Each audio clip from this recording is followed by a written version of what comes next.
మంచి chat item చూపిస్తున్నానండి. నా స్టైల్లో మసాలా బటానీ ఎలా చేసుకోవాలో చూపిస్తున్నాను. చాలా యమ్మీగా, చాలా టేస్టీగా ఉంటుంది. తప్పకుండా నేను చేసినట్టుగా ఒకసారి ట్రై చేసి చూడండి, మీకు చాలా నచ్చుతుంది.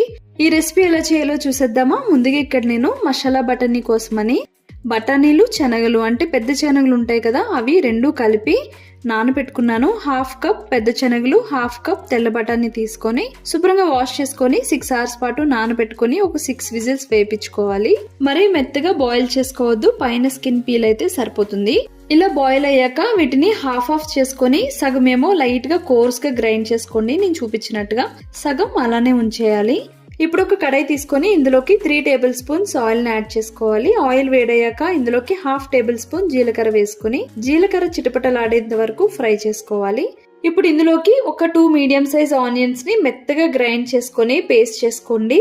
ఇక్కడ నేను 1 కప్ శనగలు, బఠానీ